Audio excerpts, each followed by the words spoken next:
My name is Garret Rapp. I sing for the Color Morale. I've been in the band.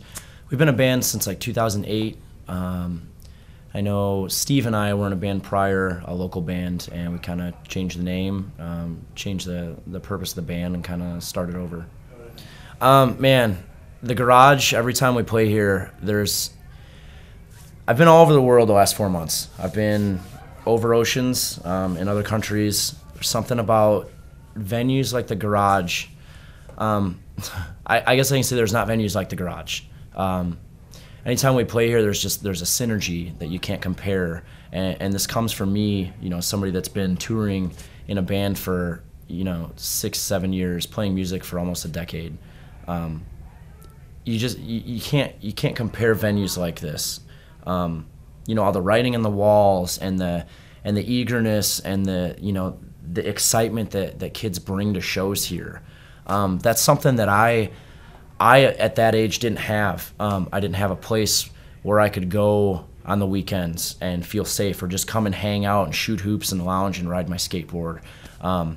Luckily, I found a skate park that did that for me, at a certain kind of a vulnerable age, which I noticed is kind of the average age of everyone in this room tonight. That's a venue that I found that reminds me a lot of this place called the Pit Skate Park, which I went on to work at. We used to have punk rock shows there, and it's just like, that was my safe haven. And I see the eagerness in a lot of kids at this venue when we play here, and the eagerness and the sense of community, the sense that they feel like they belong somewhere.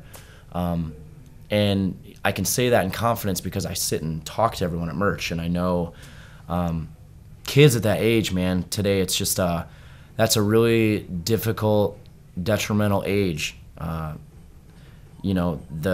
increasing statistics that you see, kids that are dealing with self-harm or suicide or depression or eating disorders, or the list goes on. They need to feel like they belong somewhere, or feel like they're accepted somewhere.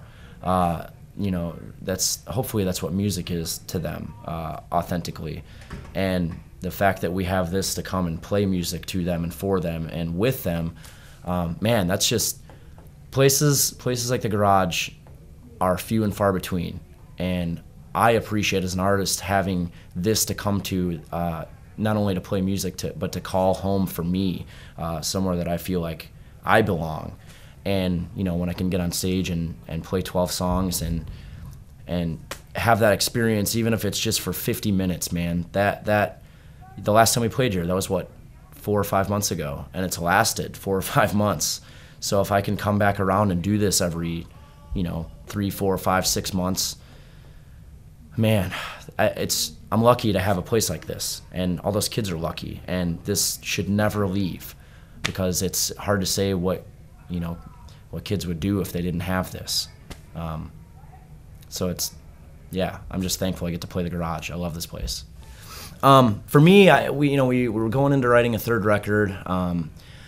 I was going through a lot of heavy stuff in my personal life, and I actually didn't want to do another record. I didn't want to be in the band anymore. I kind of wanted to step away. I really wanted to just step away because I wanted to just fold up and close shop on myself. And I came up with the title for the record when I decided this was something I had to do for myself. Dealing with depression is not something that is just a juvenile thing. It's something that even adults deal with, something that parents deal with, something that it's not just a preteen adolescent phase. This is I don't know, something that I felt like my own problems are one skin deep issue. And when I see all these kids that are affected by things like this, that's in quantities of thousands.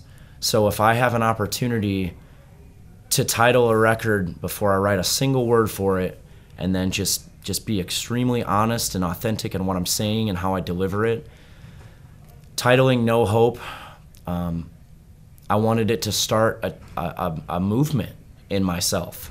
and I wanted that to radiate. I wanted that to be the energy of what carried me every day.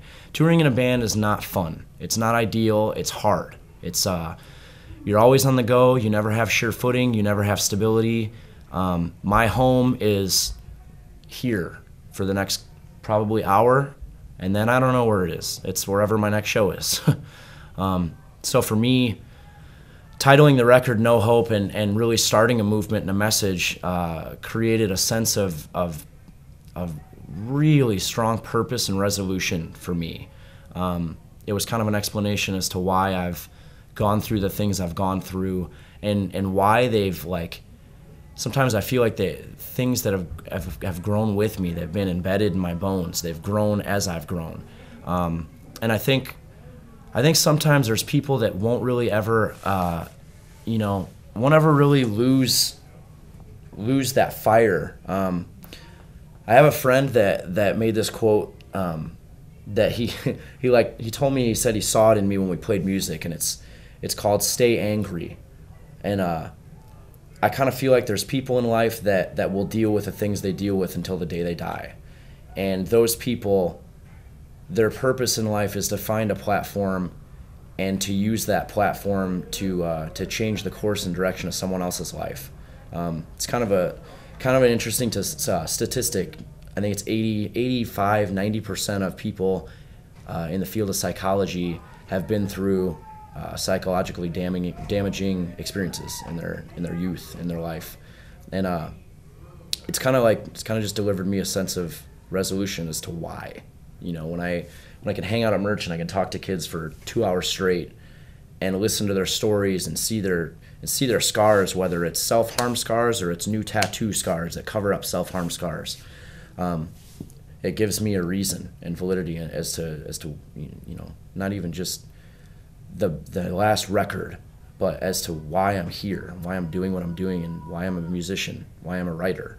And for me, I guess, man, I'm really lucky to have found that, because I know, based on experience and what I've seen people go through their entire lives never finding that. So this is just what I am, and I have to as long as I can, I guess. I don't know if it's I don't want to downplay anything, but at the same time, like, I feel like I should talk about certain things.